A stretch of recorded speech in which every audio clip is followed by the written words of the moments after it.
नमस्कार साथियों, आप सभी का स्वागत है आपके अपने यूट्यूब प्लेटफॉर्म स्टडीवुड पर। तो कैसे हैं आप सभी? आशा करता हूं आप सभी स्वस्थ होंगे, मस्त होंगे और अच्छे से पढ़ाई कर रहे होंगे। जैसा कि आप सभी को पता ही है, पेट 2023 की एग्ज़ाम डेट घोषित कर दी गई है, जो संभावित डेट 28 और 29 अक्टूबर है। इसके अलावा अभी बहुत सारी वैकेंसियाँ आने वाली हैं।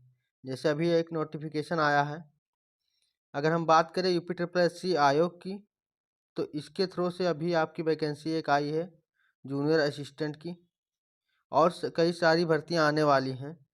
इसके अलावा फॉरेस्ट गार्ड की भी आ चुकी है। अगर हम बात करें यूपी पीएससी की, तो यूपी पीएससी के थ्रू से अभी आया है आपका एपीएस की वैकेंसी।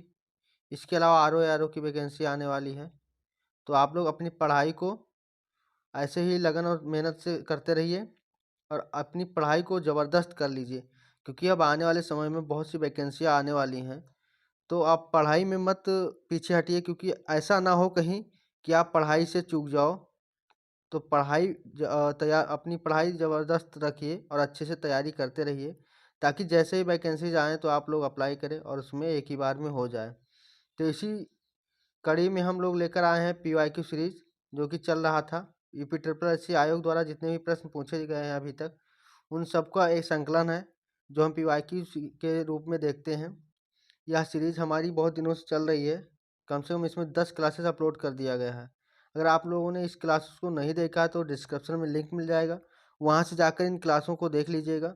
ये आप लोगों के लिए बहुत ही लाभकारी होने वाला है, और इस सेशन को अधिक से अधिक लोगों तक शेयर कर दीजिए। तो आइए आगाज़ करते हैं आज की क्लास की और देखते हैं प्रश्नों को। तो देखेंगे सबसे पहले हम लोग प्रश्न, और आज की इस क्लास में हम लोग देखने वाले हैं कला और संस्कृति से पूछे गए सभी प्रश्नों को। तो आइए आगाज़ करते हैं और देखते हैं आज के प्रश्नों को। तो आज के प्रश्नों को देखेंगे। सबसे पहला प्रश्न हमारा है कि डैश अर्थात किसे उत्तर प्रदेश का लोकप्रिय शास्त्रीय नृत्य नृत्य कहते हैं। तो शास्त्रीय नृत्य किसे कहते हैं? जो हमारा उत्तर प्रदेश का शास्त्रीय नृत्य है, ये हो जाएगा कथक। कौन सा हो जाएगा? कथक हो जाएगा।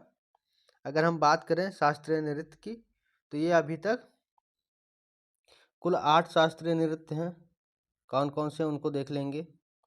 अगर हम बात करें, यहाँ पे कुचिपुड़ी है ही है, तो कुचिपुड़ी, और कुचिपुड़ी कहाँ की नृत्य है? तो कुचिपुड़ी हो जाएगी आंध्र प्रदेश की। इसके अलावा हम लोग देखेंगे कथकली, कथकली और मोहिनी अट्टम। ठीक है, मोहिनी अट्टम, ये दोनों हमारा केरल की हो जाएगा, जिसको केरला बोल देते हैं। ठीक, इसके अलावा आगे देखेंगे केरला हो गया। इसके बाद हम लोग देखेंगे सत्रिया। अगर सत्रिया की बात करें तो यह हो जाएगा हमारा असम राज्य का। इसके बाद हम लोग देखेंगे एक हमारा भरतनाट्यम है। भरतनाट्यम किस स्टेट का है? तो साउथ में तमिलनाडु का हो जाएगा। इसके अलावा उड़ीसी आपको नामों से पता ही हो जाएगा कहाँ का है, उड़ीसा का है। ठीक है, इसके अलावा मणिपुरी, जो कि मणिपुर का है। ठीक है, तो ये 8 प्रकार थे जो कि हमारे शास्त्रीय नृत्य हैं, तो उनको याद रख लीजिएगा। सत्रिय असम का हो जाता है, भरतनाट्यम तमिलनाडु, ओडिसी उड़ीसा का, मणिपुरी मणिपुर का। ठीक है, ये मणिपुर है, याद रखना, मणिपुर। और इसके अलावा हमारा कुचिपुड़ी, जो कि आंध्र प्रदेश का, कथकली और मोहिनीअट्टम ये हमारा कर्नाटक का, ठीक, केरला का। ठीक है, इसके अलावा यक्ष, ये एक लोक नृत्य होता है, जो कि हमारे कर्नाटका का। ये बहुत बार पूछता है, तो इसलिए हम लिखवा दिए यहाँ पे, ये इंपॉर्टेंट है, याद रखना। मोहिनीअट्टम कथकली कहाँ का है? केरला का। कुचिपुड़ी आंध्र प्रदेश का। और इस प्रकार से कथक हमारा कहाँ का है? उत्तर प्रदेश का। ठीक है, आगे देखेंगे हम लोग। अगला प्रश्न हमारा कहता है निम्नलिखित में से कौन सा शहर कुंभ मेला आयोजित करता है। तो कुंभ मेला कौन सा शहर आयोजित करता है? तो यह आयोजित करता है प्रयागराज। अगर हम पूरे इंडिया की बात करें, भारत में, तो भारत में पूरे कितनी जगह आयोजित होता है? 4 जगह पे। सबसे पहला नंबर हो जाएगा हरिद्वार। दूसरा नंबर हमारा क्या है? उज्जैन। इसके अलावा उज्जैन के अलावा प्रयागराज, जो कि यहाँ पे लिखा है। और चौथा हो जाएगा नासिक। ठीक है, कहाँ कहाँ? प्रयागराज, हरिद्वार, उज्जैन और नासिक। अब ये 12 साल पे आयोजित किया जाता है, प्रत्येक 12 वर्ष पे, और 3-3 साल पे ये टर्म बदलता है। पहले प्रयागराज में होगा, फिर 3 साल के बाद हमारा होगा हरिद्वार में, उसके बाद फिर 3 साल के बाद उज्जैन में, फिर 3 साल के बाद नासिक में। तो इस प्रकार से फिर जब प्रयागराज का नंबर आएगा तो ये 12 साल पूरा हो जाएगा। ठीक है, तो इसको याद रखना। फिर देखेंगे आगे। अगला प्रश्न हमारा कहता है कला। यहाँ पे कला है, किस कला की बात करता है उसको बताना आप सभी को। कला मथुरा से स्टेसलिंग की पारंपरिक कला है। तो कौन सी है स्टेसलिंग की पारंपरिक कला? तो यह हो जाएगा हमारा ऑप्शन तीसरा। तीसरे में क्या है हमारा ऑप्शन? सांझी। तो सांझी कला क्या है? मथुरा से स्टेसलिंग की पारंपरिक कला है।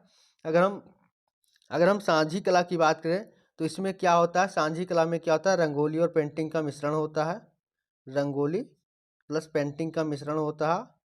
ठीक है, इसको याद रखना। आगे देखेंगे। अगला प्रश्न चौथा हमारा कहता है कुंभ मेला और अर्ध कुंभ क्रमशः प्रत्येक वर्ष में आयोजित किए जाते हैं। तो अभी हमने आगे क्या बताया था कि कुंभ मेला कितने वर्षों के बाद आयोजित होता है? तो यह आयोजित होता है 12 वर्षों के बाद। तो यह जब 12 वर्षों में हो जाएगा तो अर्ध कुंभ कब हो जाएगा? 6 वर्षों में, छठे वर्ष। तो हमारा 12वें और छठे वर्ष पे कुंभ मेला और अर्ध कुंभ मेला आयोजित होता है। ठीक है, याद रखना। और भारत में 4 जगह आयोजित होता है। वो 4 जगह कौन कौन से हैं? हरिद्वार, उज्जैन, प्रयागराज और नासिक। अगला हमारा प्रश्न है ओणम। ओणम किस भारतीय राज्य के या केंद्र शासित प्रदेश का सांस्कृतिक उत्सव है? तो कहाँ का है सांस्कृतिक उत्सव? तो यह हो जाएगा हमारा केरला का। ऑप्शन दूसरा इस प्रकार से सही हो जाएगा। अगर हम बात करें असम की तो असम में एक लगता है अम्बुबाची मेला। ठीक है, और यहाँ का सत्रिया जो शास्त्रीय नृत्य हो जाता है, और तमिलनाडु का भरतनाट्यम, और कर्नाटका का यक्ष। ठीक है, यक्षगान। ये इंपॉर्टेंट फैक्ट थे जो कि याद रखना। आगे देखेंगे हम लोग। अगला प्रश्न हमारा है बदायूं। अब ये एक कला है, उसके बारे में उसकी विशेषताओं को बताता है और आप लोगों को पहचान को बताना है कि वह कौन सा कला हो जाएगा। तो कहता है कि बदायूं अपने जरी जरदोजी उत्पादों के लिए प्रसिद्ध है। यह कार्य तहसील बदायूं, बिशोली और दातागंज में प्रमुख है। लगभग 35% परिवार इस उद्योग में लगे हुए हैं। स्थानीय रूप से इस कार्य को के रूप में भी जाना जाता है। तो स्थानीय रूप में इस कार्य को किसके रूप में जाना जाता है उसको पूछ रहा है।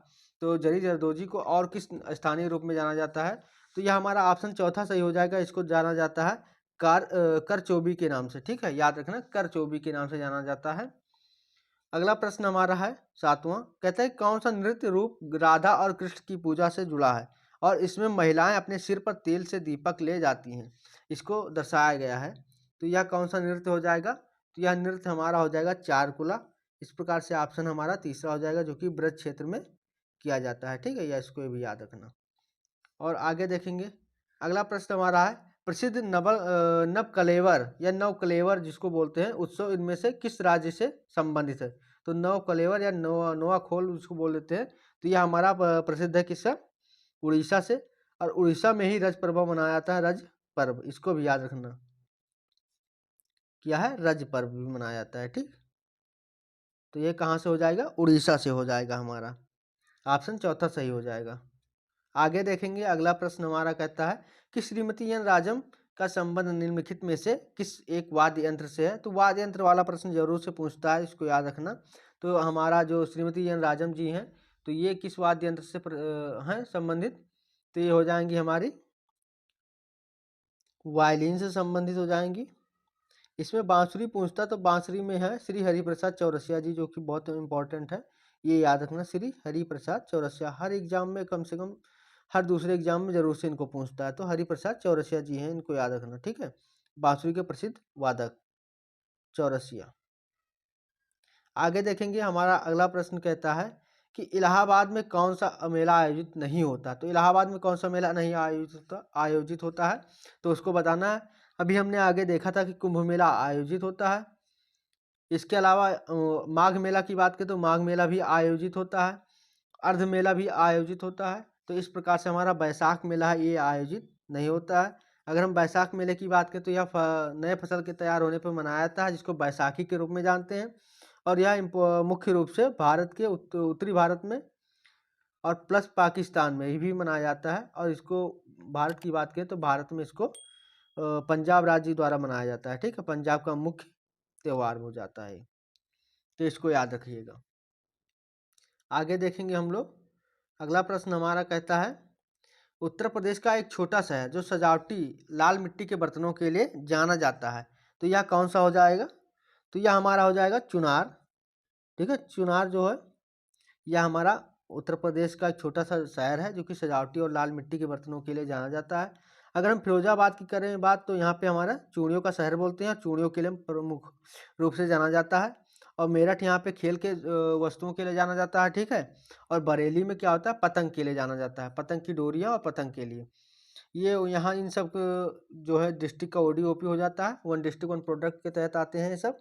अगर हम बात करें तो चुनार में हमारा सीमेंट के लिए भी प्रसिद्ध है, सीमेंट यहाँ पे उत्पादित किया जाता है। अगर हम उत्तर प्रदेश की बात करें तो उत्तर प्रदेश में वर्तमान में मुख्यमंत्री कौन है, इसको आप लोग कमेंट करके बताइएगा। इसके अलावा अगर हम बात करें पहले मुख्यमंत्री के फर्स्ट CM जो थे हमारे यहाँ के, तो वो हमारे थे यहाँ के थे गोविंद बल्लभ पंत जी थे,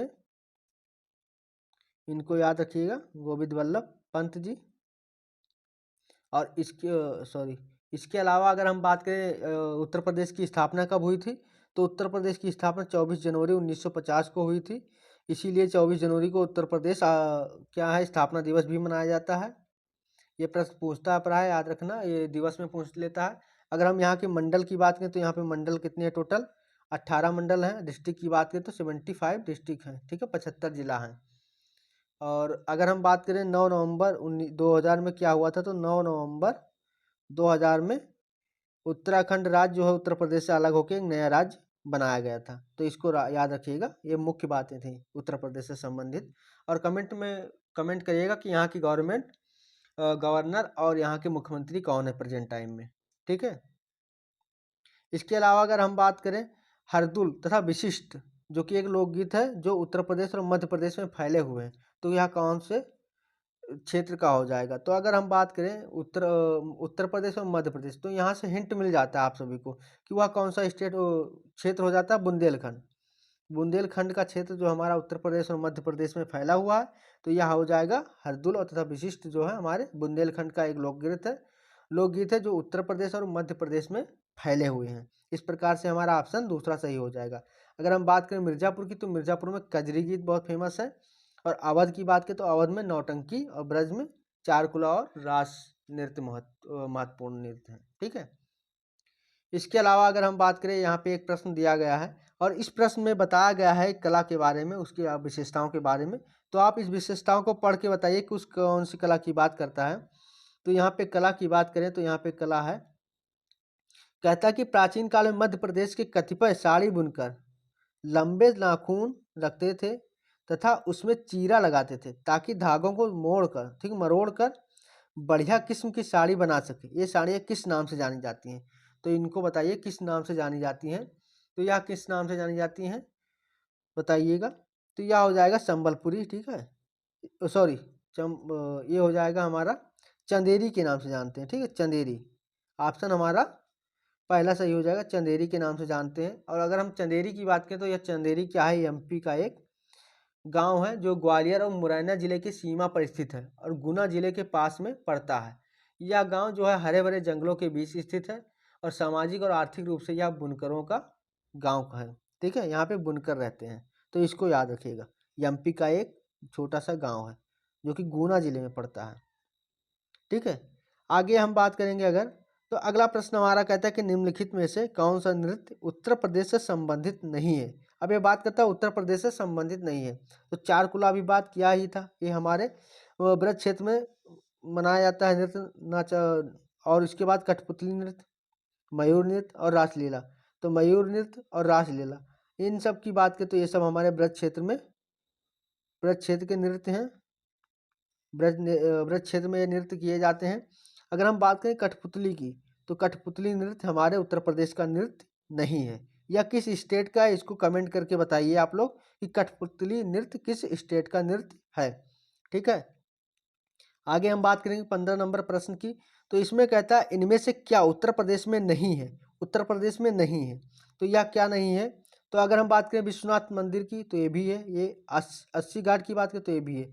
ये दोनों कहाँ पड़ते हैं? ये दोनों वाराणसी में पड़ते हैं, तो ये दोनों हो जाएंगे हमारे वाराणसी में। अगर इसके बाद हम बात करें आगरा किला की, तो आगरा किला भी है जो कि आगरा में पड़ता है। अगर हम बात करें विक्टोरिया मेमोरियल की, तो यह विक्टोरिया मेमोरियल हमारा उत्तर प्रदेश में नहीं पड़ता है, यह हमारा पड़ता है वेस्ट बंगाल में, वेस्ट बंगाल के कलकत्ता में पड़ता है, ठीक है, इसको याद रखिएगा। अगर हम यहाँ की बात करें विक्टोरिया मेमोरियल की, तो इसकी स्थापना 1906 में जो है प्रिंस ऑफ वेल्स, जो किंग जॉर्ज पंचम ने किया था। प्रिंस ऑफ वेल्स, वेल्स के एक प्रिंस थे किंग जॉर्ज पंचम, इनके द्वारा इसकी आधारशिला रखी जाती है 1906 में, और लगभग में 1921 में यह बनकर तैयार हो जाता है, ठीक है, 1921 में यह बनकर तैयार होता है और औपचारिक रूप से जनता के लिए खोल दिया जाता है इसको। और अगर इसकी हम बात करें वास्तुकार की, जो है हमारे वास्तुकार इसके कौन थे जो है, तो इसके वास्तुकार थे हमारे, इसको याद रखना, विलियम एमसन, ठीक है, एमसन विक्टोरिया, विलियम एमसन विक्टोरिया बोलते हैं इनको, इसके वास्तुकार थे। और यह कहाँ पर है? तो यह हमारा है कलकत्ता के, पश्चिम बंगाल के कलकत्ता में पड़ता है। और विक्टोरिया मेमोरियल की स्थापना की बात करें तो 1906 में किंग जॉर्ज पंचम के द्वारा किया गया था, ठीक है। आगे देखेंगे, अगला प्रश्न हमारा कहता है कि दिवाली के दौरान बुंदेलखंड के अहिर समुदाय द्वारा कौन सा नृत्य किया जाता है? तो यह नृत्य कौन सा हो जाएगा? यह नृत्य हो जाएगा हमारा पाई डंडा। कौन सा हो जाएगा? पाई डंडा हो जाएगा, ऑप्शन दूसरा सही हो जाएगा, ठीक है, पाई डंडा, जो कि बुंदेलखंड वासियों द्वारा दिवाली के दिन पर किया जाता है। एक प्रश्न प्राय पूछता है कि दिवाली को शोक के रूप में कौन सी जनजाति मनाती है? तो ये थारू जनजाति हो जाएगी, जो कि दिवाली को शोक के रूप में मनाती है, ठीक है। ये प्रश्न इंपॉर्टेंट है, इनको याद रखिएगा। आगे देखेंगे, अगला प्रश्न हमारा कहता है हस्तकला का चिकनकारी रूप मुख्य रूप से कहाँ प्रचलित है? हस्तकला का चिकनकारी, ये लोग आप लोग को पता ही होगा चिकनकारी कहाँ का है, तो ये होगा लखनऊ का, ठीक है, ऑप्शन तीसरा सही हो जाएगा। और यहाँ का क्या फेमस है? टुंडा कबाब, याद रखना, ठीक है।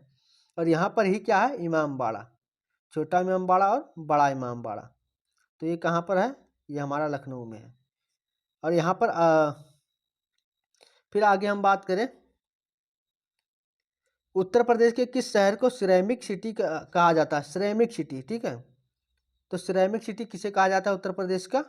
तो ये खुर्जा को कहा जाएगा। सिरेमिक मतलब मिट्टी से बने बर्तनों का जो है उत्पाद होता है यहाँ पे, तो खुर्जा हो जाएगा यहाँ पे, ऑप्शन चौथा सही हो जाएगा, ठीक है। अगला प्रश्न हमारा होगा, सेकंड लास्ट प्रश्न है, कहता है जनजातियां पश्चिम बंगाल की प्रमुख जनजातियां यहाँ पे कौन सी होगा है? और ज़्यादातर बांकुरा और पुरुलिया जिलों में देखी जाती हैं। तो बांकुरा और पुरुलिया जिलों में कौन सी जनजातियां देखी जाती हैं? तो यह जनजाति हो जाएगी संथाली, ठीक है, ऑप्शन तीसरा सही हो जाएगा। संथाली जनजातियां जो कि पश्चिम बंगाल की प्रमुख जनजातियां हैं, ठीक है। अब हम लोग बढ़ते हैं अपने लास्ट प्रश्न की ओर। यह प्रश्न है कि उत्तर प्रदेश के लोक संगीत का नाम बताइए जो ज़्यादातर मानसून के महीनों के दौरान गाया जाता है और जो बिछड़ने के भाव को भी दर्शाता है। तो इसको हमने शुरुआत में ही बताया था कि मिर्ज़ापुर में गाया जाता है मोस्टली ये, या तो यह कौन सा गीत हो जाएगा? यह हमारा तीसरा ऑप्शन हो जाएगा सही, कजरी गीत है, जो कि बरसात के महीने में गाया जाता है, ठीक है, मानसून के आने पर कजरी गीत हो जाता है। तो ये हमारे टॉप मोस्ट 20 प्रश्न थे, जो कि यूपी ट्रिपल एस आयोग द्वारा अभी तक जितने भी एग्जाम्स हुए हैं उनमें कहीं ना कहीं पूछे गए हैं, और ये मोस्ट रिपीटेबल क्वेश्चंस हैं जो कि बार बार पूछे जाते हैं। तो इनको एक बार फिर से देख लीजिएगा और अपने भाई बंधुओं में अधिक से अधिक इसको शेयर कर दीजिएगा। तो आज की क्लास बस यहीं तक थी। आप लोग हमारे चैनल पर बने रहें और अधिक से अधिक लोगों तक शेयर करिए और अच्छे से पढ़ते रहिए, क्योंकि अब आने वाले समय में बहुत अच्छी अच्छी वैकेंसीज आने वाली हैं और यहाँ से अच्छे अच्छे क्लासेस आपको क्या है प्रोवाइड करवाया जा रहा है। तो आप लोग हमारे साथ जुड़े रहें, अच्छे से पढ़ते रहें, खेलते रहें, मस्त रहें। तो आज यहीं तक है, अगले दिन हम फिर से मिलेंगे इसी टाइम पर और इसी एक नए टॉपिक और नए क्लास के साथ। तब तक के लिए हमसे जुड़े रहें। धन्यवाद। जय हिंद, जय भारत।